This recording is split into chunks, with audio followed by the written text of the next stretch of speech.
Cero tolerancia para Grupo México prometió la Comisión Federal para la Protección contra Riesgos Sanitarios, la COFEPRIS, en la obligación de la empresa de Germán Larrea de indemnizar, ofrecer consultas médicas y dar seguimiento durante los próximos 15 años a las personas con daños a la salud por el derrame en la mina Buenavista del Cobre. Y la obligación del que contaminó es pagar, y los vamos a obligar a pagar, porque no vamos a tolerar que algún afectado en su salud quede sin resarcimiento. El titular de la COFEPRIS reconoció que los habitantes del río Sonora tienen todo el derecho de reclamar atención a sus enfermedades, por lo que las brigadas de vigilancia epidemiológica mantienen la búsqueda de nuevos casos de padecimientos vinculados a la contaminación de sulfato de cobre y continúan con el tratamiento a los afectados. El primer corte fue que en los primeros 2 meses identificamos 37 personas.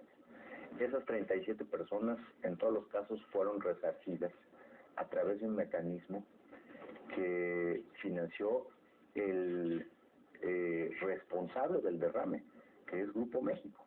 Ante la ola de protestas por el abandono de las autoridades sanitarias, Miquel Arriola hizo un llamado a los habitantes del río Sonora y la zona rural de Hermosillo a que acudan a las instalaciones provisionales de la Unidad de Vigilancia Epidemiológica Ambiental, ubicadas en el municipio de Ures, para que reciban atención médica.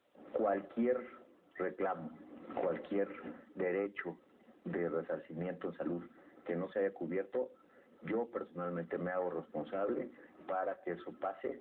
El titular de la COFEPRIS señaló que en la segunda fase del operativo epidemiológico se encontraron otros 233 enfermos, que dan un total de 270 personas con síntomas relacionados con la tragedia ambiental ocurrida el pasado 6 de agosto, quienes aseguró han recibido en promedio 2 consultas médicas, la mayoría por lesiones en la piel, enfermedades gastrointestinales y problemas en los ojos.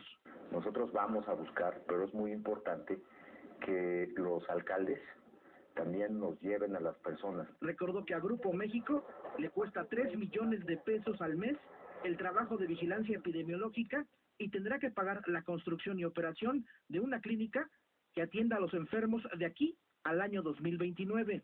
Seguramente esto terminará de construirse en el segundo semestre de este año.